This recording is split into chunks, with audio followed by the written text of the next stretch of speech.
Students, I am from Sutapa's coaching.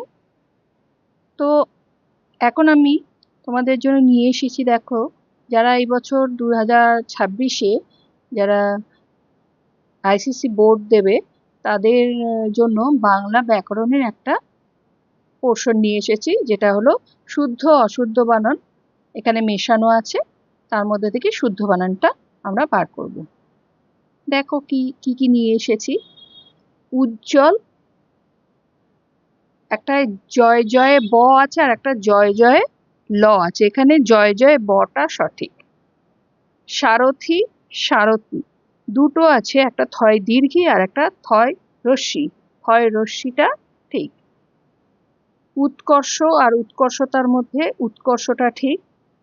অনটন আর অনাটন এই দুটোর মধ্যে অনটনটা ঠিক।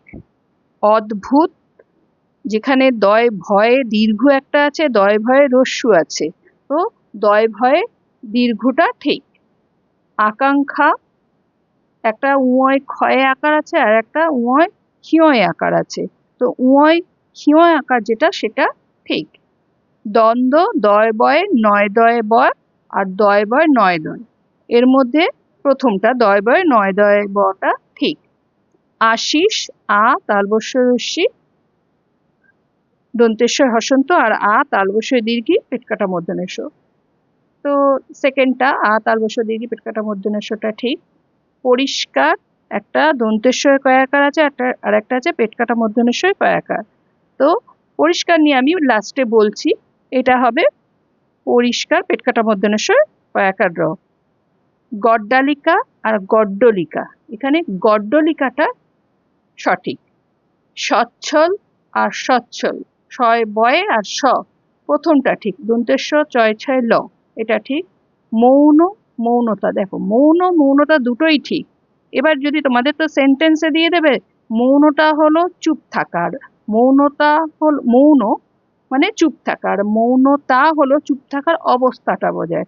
প্রথমটা হলো বিশেষ্য আর দ্বিতীয়টা হলো বিশেষণ। রামায়ণ, প্রথমটা ঠিক, মূর্ধন্য রামায়ণ। কৌতূহল, তয় দীর্ঘ আর তয় রস্যু আছে, তয় দীর্ঘটা ঠিক। আর ঘনিষ্ঠ একটা আছে আর একটা ঘনিষ্ঠ আছে, তো ঘনিষ্ঠ এটা ঠিক। তাহলে আমরা সবগুলো জানতে পারলাম। এবার যেটা বলছি পরিষ্কার, যেটা এখানে একটা আমি তোমাদের বলতে চাই কয়েকটা কিভাবে তোমরা ঠিক করবে। পরিষ্কার, পুরস্কার, তিরস্কার, আবিষ্কার, এই ধরনের গুলো কিভাবে ঠিক করবে একটু বলে দিচ্ছি। এখানে দেখো, পরিষ্কারে যুক্তবর্ণ পেটকাটা মূর্ধন্য ষ কয় আকার, এর আগে যে র আছে, রয়ে ইকার আছে। মানে যুক্তবর্ণের আগে যদি রয়ে ইকার বা দীর্ঘা থাকে তাহলে পেটকাটা মূর্ধন্য ষ হবে। আর যদি ধরো পরিষ্কার আছে, এবার পুরস্কার যদি বলি, পুরস্কার কি হবে, পয় রস্যু র, ওটা হবে দন্তেশ্ব কয় আকার। যেহেতু পুরস্কারে রয়ে ইকার নেই, যুক্তবর্ণের আগে যে রটা আছে তাতে যদি ইকার বা উকার না থাকে তাহলে সেটা হবে দন্তেশ্বয় কয়। বুঝতে পারলে? বোঝাতে পারলাম কি? দেখো আবার বলছি, পরিষ্কার আর পুরস্কার।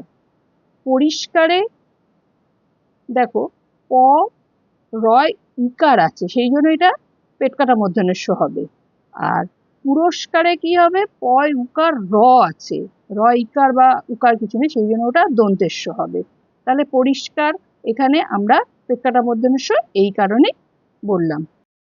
তো আজ এই পর্যন্ত, নেক্সট দিন বাংলার অন্য একটা টপিক নিয়ে আলোচনা করব। সবাই ভালো থেকো, ভালোভাবে পড়াশোনা করো।